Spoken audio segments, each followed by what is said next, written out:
Hello and welcome. This is Bree Stedman, host of Own Your BS, the podcast, where your negative head talk and the bullshit stories you tell yourself become irrelevant, and solution focus creates a path of emotional confidence, clarity, and control.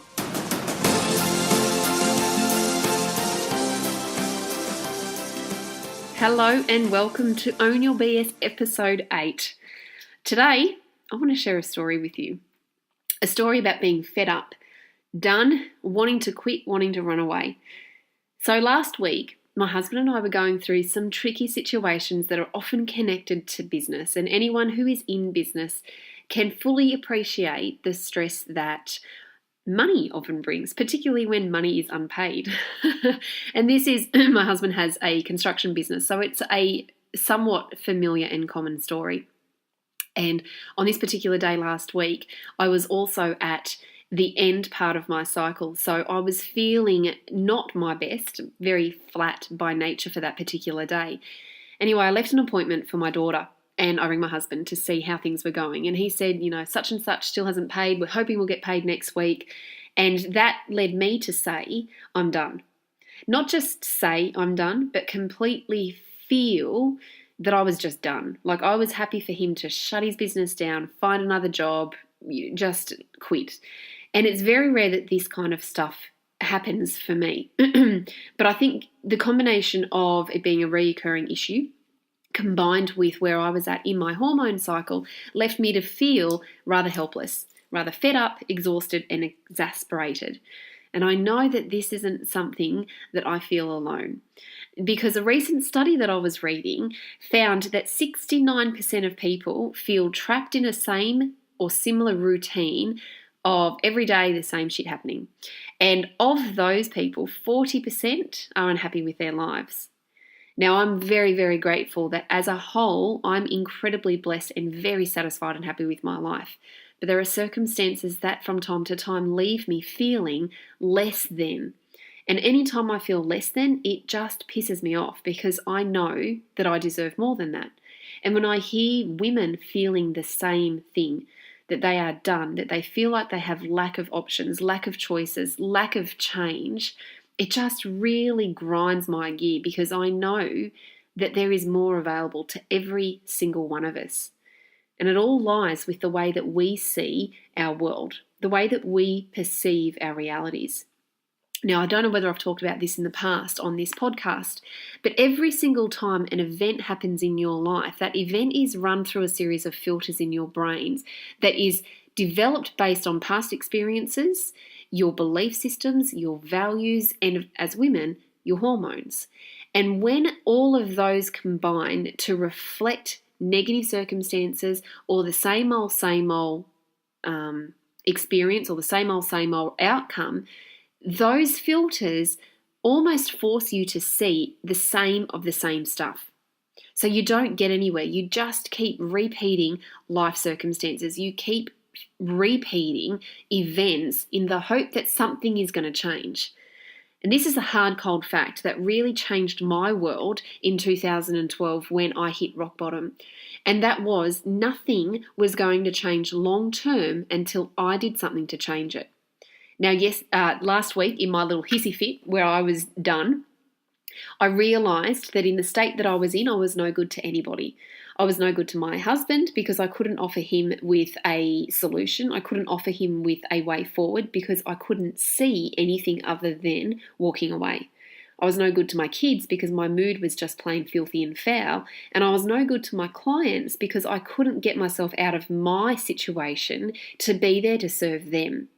And so in the point when I recognized that I was done, through the habits and the discipline that I have created with Own Your BS, I recognized that even though I felt like I was done, I still had a choice to make.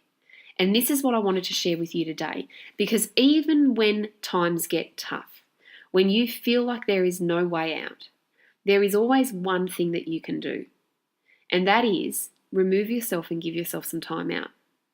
Now, I know that seems like such a simple piece of advice, and if you've got a whole heap of guilt or unworthiness rolling around, then the idea of giving yourself time out is going to feel colossal and one of the hardest things for you to actually follow through with. But if you can recognize when you are done, when you are unhappy, when you are feeling like nothing is going to change, if you can recognize in that point that the one thing you can control is giving yourself some space to breathe, to reset, to reevaluate and reshift your focus, then all of that pressure and that heaviness from the situation is going to dissipate. Now, for me, I'm very blessed that I live in an extremely beautiful and very generous environment where we've got the choice of the lake, I've got the beach, I've got bush. So there's plenty of places that I can go to reset me. And there's one particular bay in my area that I just absolutely love. And this is my go-to place. So when I started to recognize that I was feeling fed up, when the level of overwhelm and frustration was hitting its peak, I said to my husband, I just need to shut down for a bit. And so I went to my bay, I sat down on a lake and I watched the seagulls swimming over the lake, I watched the water lapping up against the weeds, and I just allowed myself to breathe. And as I felt myself come back down to calm, I began to shift my focus through powerful solution-based questions. Now I started with, what do I need right now? What do I need in this moment when I'm feeling at my low point? What do I need? I just need to breathe. So I gave myself permission to breathe. And as I calmed down, what can I control in this situation? In this situation that is causing us to feel so fed up, what can we control? Well, we can control our spending habits. We can control who we pay this week. We can control the level of communication that we have to people that owe us money and to people that we owe money to. So, okay, let's make a list of people that we can call. That helped me to feel in control. That helped me to gain back a bit of personal power. What is out of my control? So often we focus on things that we can't control, but we do it in a way that we're almost trying to force it. We're almost trying to do what we know is out of control. And I think sometimes giving up the need to control what is out of your control frees up a whole heap of pressure, a whole heap of headspace. So I identified what it was that was out of my control. I cannot control when other people pay my husband. I can't do it. All I can control is the way that I receive it and the way that I deal with it from my job role. So I gave up permission. I surrendered is the word I'm looking for. I surrendered to the fact that I cannot control when people are going to pay us. And then I asked myself that one powerful question that always brings me back, and that is, what am I going to do? What am I going to do about it right now? Solution came to me. I went and picked my kids up. I chilled out for a couple of hours, and then I just got back on with the job.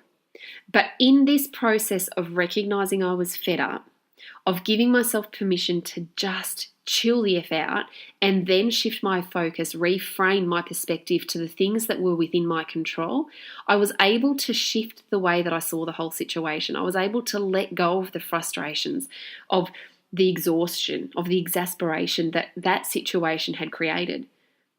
And this is what I want you to do. The next time you feel yourself fed up from a situation, give yourself permission to create space first.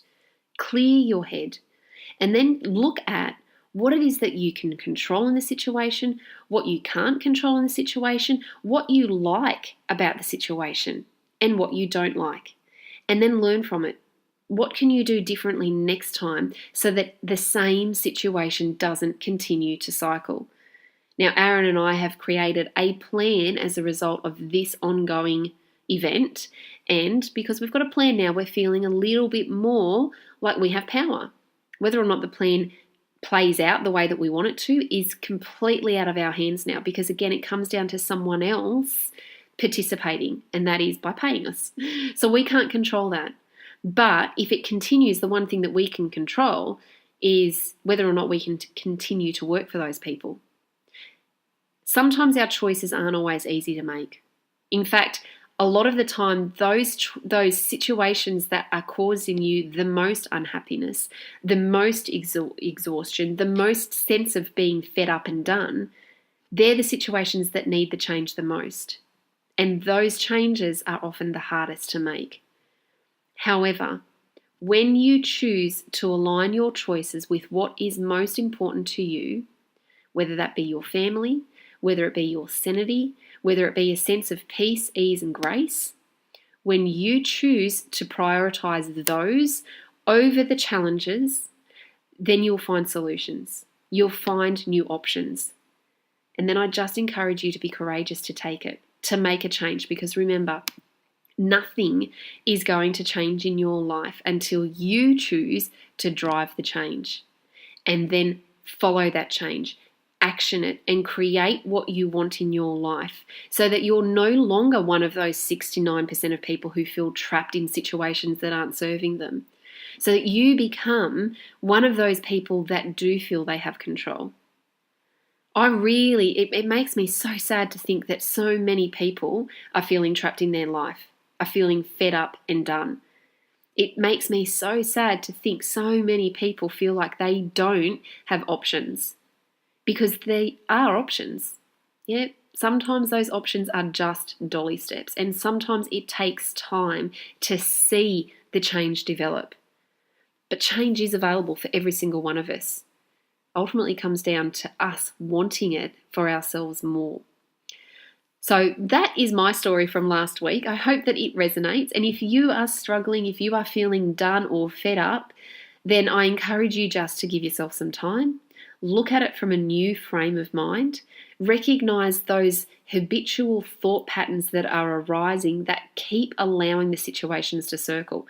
And I called my hubby up on this the other day as well, because he said something like, it always happens. Every single job there's a screw up. Every job there's a slip up. And I said to him, darling, is it every job or is it just a lot of jobs? And he said, well, it's not every job, it's just a lot of jobs. Okay, so every time you say every single job, your brain is hearing that, and your brain is going to show you more and more jobs having muck-ups. So you have to be responsible for your thoughts. You have to take ownership from the way you are speaking, the way you are thinking, and the way that you see the world. And when you start doing that, when you do it from a proactive stance, when you become aware of the stuff that's not serving you and you actively approach change, you will create a new life for yourself, particularly when you start to work on the emotional charge that drives and triggers those thoughts in the first place. So I hope it's been useful. Thank you so much again for joining. And can I say as well, this is episode number 8 and we've already hit well over 1,100 downloads in the first 6 and a bit weeks of this podcast being live. So for everyone who has tuned into an episode, for everyone who has shared, subscribed, liked and reviewed, thank you from the bottom of my heart so much. I would love to hear from you. What is it that you want me to explore on Own Your BS? What do you keep buying into that's not serving you? Let me tailor this program to serve you, the listener, because it is you that I am here to serve. So drop me an email to Bree@breestedman.com or head over to my website, breestedman.com, and you can connect with me that way. If you're on social media, please stalk me and let me know what is it that you want me to cover on this podcast, because I am here for you. I'm here to help you to turn that negative, sabotaging and destructive self-talk into emotional control, confidence and clarity. Have an amazing week and I'll talk to you for episode 9.